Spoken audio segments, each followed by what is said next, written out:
Hi everyone, this is Joshua Kaiser here with my midterm theory, communication accommodation theory by Howard Giles, and this is my discussion board post with video. The communication accommodation theory, it's the definition that when two people from different ethnic or cultural groups interact, they tend to accommodate each other in the way they speak in order to gain each other's approvals. So if we have someone from the South meeting someone from the West Coast, potentially we could find ourselves using a more of a Southern drawl to our talk, or they could be trying to hide their Southern drawl in an attempt to gain acceptance between each other so that each one of us is looking to gain approval based on the way we talk. As we know, with those that have a lisp or those with an accent, we find ourselves having individuals trying to accommodate that discrepancy, so to speak, so that they can assimilate into cultures or the individuals that they're speaking with. And Howard Giles said it best: we tend to like others who strike us as similar. So when we are similar to one another in our communication efforts and or our cultural or ethnic backgrounds, we tend to familiarize ourselves easier with those individuals. Next, there were two strategies that the communication accommodation theory bases itself around. One is convergence, which is a strategy by which you adapt your communication behavior in a way to become like another person. So that's whether it's changing your speech, the pattern of your speech, the tone inflections, or variations of things that we make in an effort to accommodate each one of the different facets that you may find when you're engaging in interpersonal communication. Secondly is the divergence theory, and is a communication strategy of accentuating the differences between you and another person. So rather than try to assimilate to the culture, we point out the distinct differences and try to gain approval by acknowledging that someone may have an accent, or that we understand that we have a difficult time hearing us or them understanding us. And that ability to create that divergence and separating those distances also forms a mutual form of respect between two individuals engaging. And we have a desire for approval, identity, and our social acceptance. And so these two strategies allow us to figure that approval and our social identity, whether it's better to converge and assimilate to the speaking pattern, or is it better to divert ourselves away from it and clearly define those differences.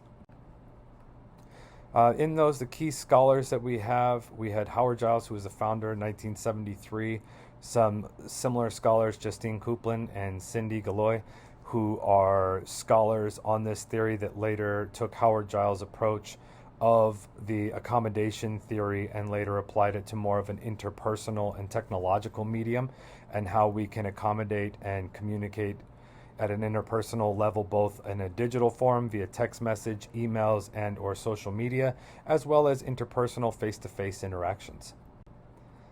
The historical theory development of the communication accommodation theory started out as the speech accommodation theory, of which it focused on speech patterns, voice rate, tones, inflections, things of that nature. Later it became the accommodation theory, where we just recently spoke about convergence and divergence, and each one of those facets and how it portrays to the development of not just a speech change, but rather an accommodation of personal understandings.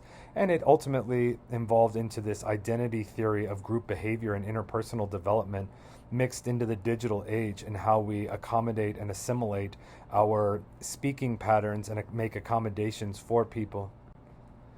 This is a brief overview of where it started as the speech accommodation theory into the communication accommodation theory, and how it rolls into divergence and convergence, and where we bring ourselves to the modern day.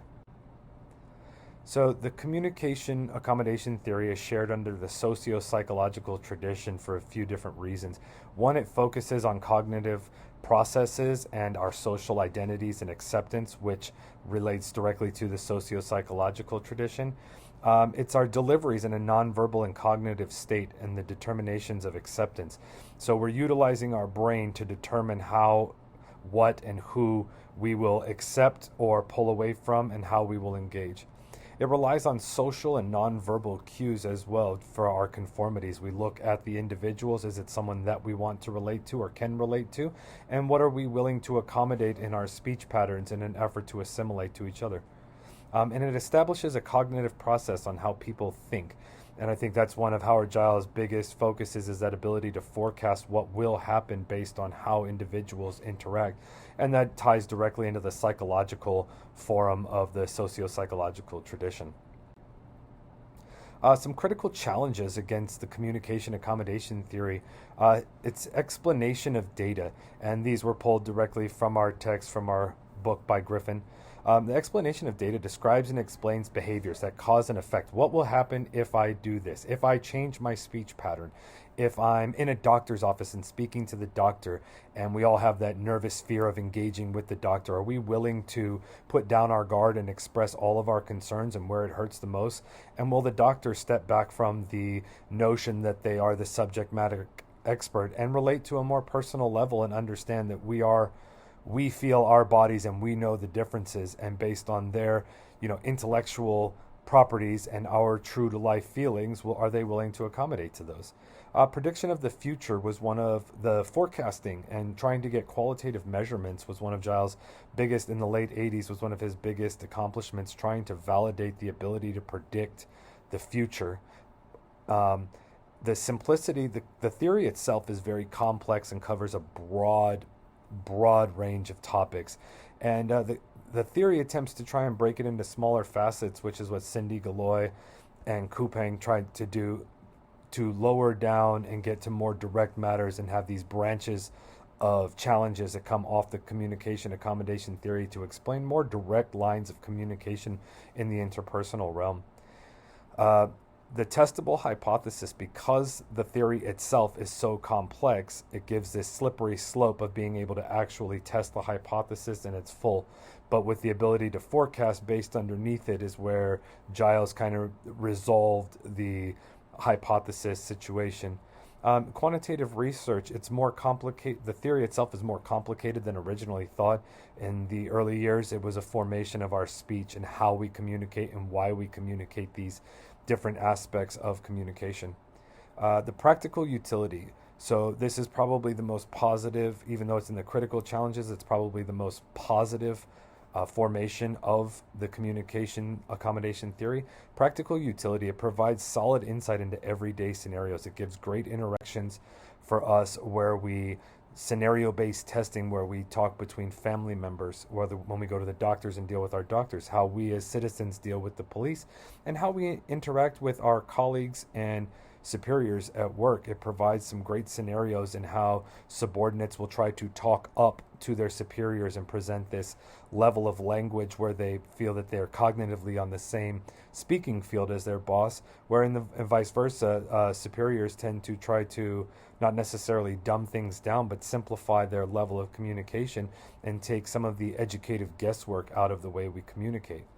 And I think the biggest quote for me that I took out of the communication accommodation theory is where it provides understandings and guidance to human communication, and it allows for proper understanding when engaged with different ethnic or cultural individuals. And I think that's the key essence to take away from this theory, is how it develops that piece of the puzzle. And lastly, I'm closing it up here. When speakers interact, they adjust their speech, their vocal patterns, and or their gestures to accommodate others. And I think that's the same for any aspect when we're trying to speak and or persuade somebody in any given situation. Thank you very much. Hope you enjoyed this presentation.